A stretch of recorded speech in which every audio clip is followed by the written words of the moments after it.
여러분 안녕하십니까? 광주 MBC 뉴스데스크입니다. 분양률 100%를 달성하고도 활성화는 요원한 지역 산업단지 실태 어제 전해드렸는데요. 오늘은 개선 방안을 고민해 보겠습니다. 왜 그런가 살펴봤더니 산단 지정도, 관리도, 감독도 모두 지자체가 도맡는 구조이기 때문이었습니다. 한마디로 사후 관리가 잘 안 되더라도 이를 지적할 기관이 마땅치 않다는 겁니다. 주현정 기자가 취재했습니다. 공장문은 닫혀 있고 시설물은 녹이 슬었습니다. 아스팔트 틈새를 뚫고 나온 잡초만 무성합니다. 전남에서도 제법 규모가 있는 농공단지지만 가동을 멈춘 곳이 한두 곳이 아닙니다. 전남 지역 농공단지는 70곳, 10년 만에 9곳이 더 생겼습니다. 고령화와 저출생에 뚜렷한 수익원이 없는 농촌의 농공단지는 지역경제 활성화라는 황금알을 낳아줄 거위로 인식됐기 때문입니다. 문제는 활성화. 지역 대부분의 일반 산단과 농공단지는 분양률 100%를 자랑합니다. 반면 가동률은 한참 못 미칩니다. 더 큰 문제는 현황과 달리 실제로 가동되지 않고 있는 공장이 더 많다는 점입니다. 투자유치과에서는 이제 뭐래도 기업 하나라도 투자유치하고 싶은 욕심에 산단 유형에 따라 지정, 관리 권한이 정부 부처부터 광역, 기초자치단체에 이르기까지 다른 점도 체계적인 산단 관리를 가로막고 있습니다. 일반 산단과 농공단지는 사업 추진, 관리, 감독에 이르기까지 모두 해당 지자체가 담당하는 셀프 구조입니다. 저희가 점검하거나 그렇진 않고, 왜냐면 관리권자랑 관리기관이 다 시군으로 위임돼 있어가지고 특별할 일 없으면 시군에서 직접 점검을 나가거나. 산단을 분양받은 업체는 공장 설립 등의 승인을 받은 날로부터 3년 내에 착공해야 하지만 설립 전 단계이거나 건물 완공 후에 가동하지 않고 있는 경우 등은 처벌을 강제할 수 없다 보니 사업권 승인 취소 사례는 전무합니다.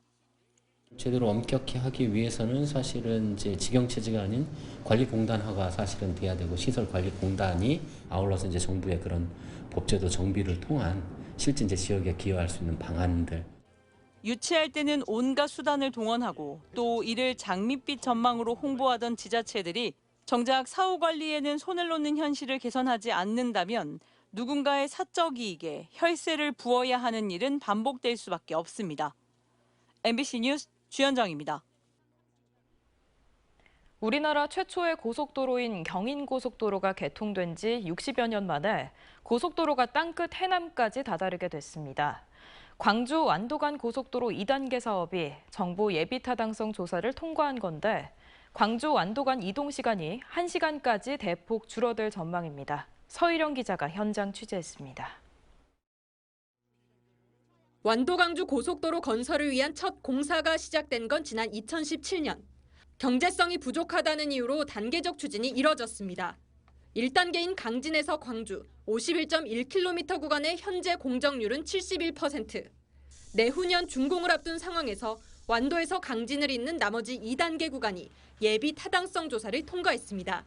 현재 지역별 고속도로 나들목 접근 거리는 완도가 67.5km로 전국 최하위인 것을 비롯해 해남과 강진 모두 전국 평균을 훌쩍 넘기는 등 접근성이 크게 열악한 상황.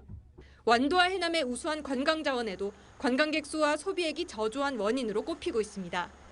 강진 완도 이쪽에는 서울, 경기, 인천 쪽에서 가장 먼 거리예요. 해남 땅끝이라 많이 관광객들이 찾아오리라 이렇게 생각을 하거든요. 완도-광주 고속도로 2단계 구간은 강진군 성전에서 해남군 남창을 잇는 38.9km 구간, 왕복 4차로 고속도로를 신설해 공사 중인 강진 광주선과 연결하는 이 공사에는 1조 5천억 원 규모의 사업비가 투입됩니다. 이 고속도로가 개통되면 광주에서 완도까지 2시간 넘게 걸리던 이동 시간이 1시간대로 대폭 단축될 전망입니다. 전복과 김 등 해조류 주산지임에도 도로 인프라 부족으로 가공업체 유치에 어려움을 겪던 전남에도 고부가 가치 산업 육성을 위한 발판이 될 것으로 기대됩니다. 60년 만에 전라남도 끝자락까지 고속도로가 이어지게 됐습니다. 완도 강진 고속도로 건설은 전남 서남권이 획기적으로 발전할 수 있는 마중물 역할을 할 것입니다. 타당성 조사와 실시 설계 등의 절차가 남은 가운데 전라남도는 국비 확보 등을 통해 1단계 구간이 마무리되는 오는 2026년 2단계 구간도 착공하겠다는 계획입니다. MBC 뉴스 서유령입니다. 이주 노동자나 결혼 이주민들이 늘어나면서 이들에게 외국 물품을 파는 판매점들도 곳곳에서 생겨나고 있는데요. 국내 반입이 금지된 의약품까지 불법 유통되고 있습니다. 해외 직구의 빈틈을 노린 걸로 보입니다. 윤근수 기자입니다. 가게 안 진열 때마다 상품들이 질비합니다. 각종 생활용품은 물론이고 식품과 화장품, 건강보조제와 의약품까지 있습니다. 대부분 태국에서 들여온 상품들입니다. 광주 광산구에 있는 이 마트는 해외 직구를 통해 판매 물품들을 확보했습니다. 직접 사용할 목적이면 150달러 이하 물품은 통관을 간소화하고 관세도 감면해주는 제도를 악용해서 여러 사람의 이름으로 조금씩 상품을 들여왔습니다. 지인들, 개인들 명의로 이렇게 수입 신고를 하면서 자기가 판매하는 물품이지만은 그런 세금도 납부하지 않고 똑같이 식약처 수입 신고라든가 그런 수입 절차 없이 수입을 한 것입니다. 이렇게 들여온 물품 중에는 국소 마취제 등 국내 반입이 금지된 성분의 의약품과 의사 처방 없이는 국내에선 살 수 없는 사후 피임약도 있었습니다. 광주 본부세관이 압수한 장부를 통해 확인한 결과 지난 3년간 들여온 물품은 3만여 점, 1억 원어치를 수입해서 11억 원의 부당이득을 챙긴 걸로 조사됐습니다. 광주세관은 판매업자를 기소 의견으로 검찰에 송치하는 한편 해외 직구를 가장해 금지 물품이 반입되거나 유통되는 일이 없도록 단속을 강화하기로 했습니다. MBC 뉴스 윤근수입니다. 광주의 한 치과 병원에 폭발물 테러를 한 70대 남성이 보철 치료에 앙심을 품고 범죄를 저지른 걸로 조사됐습니다. 광주 서부경찰서는 용의자인 김모 씨가 이번 달 초 치과병원에서 보철, 이른바 크라운 치료를 받은 뒤 통증이 계속되자 이 같은 일을 저질렀다는 진술을 확보했습니다.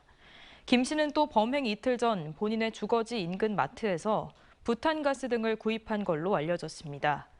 경찰은 김 씨에 대해 건물 방화 등의 혐의로 구속영장을 신청할 예정입니다.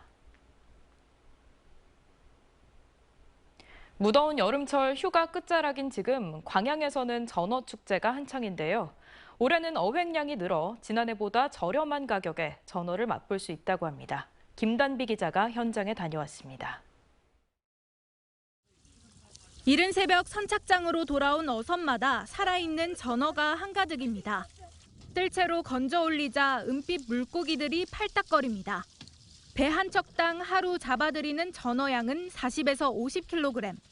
올해 비가 많이 온 탓에 먹이가 풍부해져 지난해보다 어획량이 늘었습니다. 바다 전어는 민물을 찾아 올라오게 됐습니다. 그래서 비가 적게 오면은 전어가 오지는 찾아오지는 않습니다. 근데 올해는 다행히 비가 강수량이 많아가지고 많이 잡히는 만큼 가격도 떨어졌습니다. 오늘 기준 전어 1kg은 3만 원, 많이 잡힐 때는 2만 원까지 떨어지기도 합니다. 지난해에는 4만 원까지 올랐는데 이마저도 없어서 보성 등에서 가져오기도 했습니다. 오늘부터 사흘간 전어축제도 열려 망덕포구 일대는 관광객들로 붐비고 있습니다. 지금 한 5번째 오는 길이에요. 전어가 맛이 있고 고소하고. 지금 이맘때 먹는 전어는 육질과 뼈가 부드러워 횟감으로 인기입니다. 특히 섬진강 민물과 바다가 만나는 광양 망덕포구 전어는 빠른 물살만큼 운동량이 활발해 탄탄한 육질을 자랑합니다. 여름 전어는 보드랍고 가을 전어는 고소하고 지금 딱 철이죠. 지금 먹으면 맛있죠. 광양 전어잡이는 가을이 깊어가는 10월 중순까지 계속됩니다. MBC 뉴스 김담입니다. 절기 처서가 지나고 어느덧 8월 하순으로 접어들었습니다. 시기상 늦여름이지만 폭염과 열대야는 계속되고 있는데요. 올여름 더위 언제까지 견뎌내야 할까요? 자세한 폭염 전망을 이다솔 기상캐스터가 전해드립니다. 시원한 광주천 물줄기가 흐르는 도심 속 물놀이장. 폭염이 상대적으로 덜한 오전 시간인데도 뜨거운 날씨에 물놀이를 즐기는 시민들의 모습은 전혀 찾아볼 수 없습니다. 거리에 나선 시민들은 양산으로 햇볕을 피해보지만 무더위를 막아내기엔 역부족입니다. 안 그래도 숨이 턱턱 막히는 날씨, 재확산하는 코로나 때문에 마스크까지 착용한 채 더위 속 힘겨운 발걸음을 옮깁니다. 너무 더워가지고 짜증나고 밖에를 잘 안 돌아다녀요. 인통을 방불케 하지요. 너무 더워요. 곧 끝나겠지요, 이 더위도. 이렇게 잠깐만 밖에 나와 있어도 뜨거운 햇볕과 높은 습도의 열기가 온몸을 감싸면서 정말 덥습니다. 올 여름 기록적인 더위가 이어지고 있어서 많이 지치셨을 텐데요. 이 더위 조금 더 견디셔야겠습니다. 8월 말까지도 폭염은 지속되겠습니다. 올해 광주와 전남의 폭염 일수는 19.1일로 평년보다 3배가량 많은 일수이며 열대야 일수는 26.9일로 평년의 2배 이상 나타나며 관측 이래 가장 많은 일수를 기록하고 있습니다.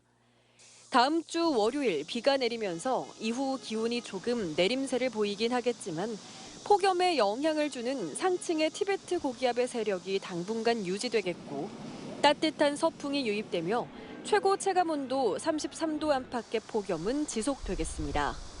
다음 주도 폭염 속 소나기는 자주 내리겠지만 비가 그친 뒤 오히려 습도가 높아져 더 덥겠습니다. 온열 질환으로 인한 피해가 심각한 만큼 각별한 건강 관리가 필요합니다. 한편 본격 가을철이 시작되던 9월에는 평년보다 강수량도 많겠고 우리나라에 영향을 주는 태풍의 수도 평년보다 많을 것으로 예보됐지만 날은 여전히 평년보다 더울 확률이 높겠습니다. MBC 뉴스 이다솔입니다.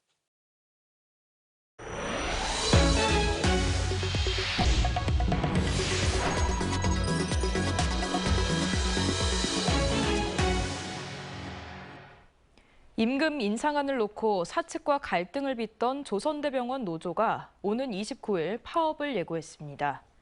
보건의료노조 조선대병원 지부는 지난 20일부터 사흘 동안 전체 조합원 1,100명을 대상으로 찬반 투표를 실시한 결과 91%가 투표에 참여해 이 중 74%가 파업에 찬성했다고 밝혔습니다. 노조는 오는 28일까지 사측이 임금 인상안과 업무 환경 개선 등의 요구를 거부하면 다음 날부터 파업에 들어갈 예정이라고 밝혔습니다. 광주시가 국민의힘 광주시당과 정책 간담회를 열고 현안 사업과 관련된 국비 확보에 협력하기로 했습니다. 광주시는 오늘 국민의힘 광주시당과 정책 간담회를 열고 인공지능 전환 실증밸리 조성과 복합 쇼핑몰 주변 교통 기반 시설 확보 등 주요 현안을 논의했습니다. 또 광주 민간 군공항 통합 이전 추진에 협력하기로 했고 다음 주 개막하는 광주 비엔날레 성공 개최에도 힘을 모으기로 했습니다.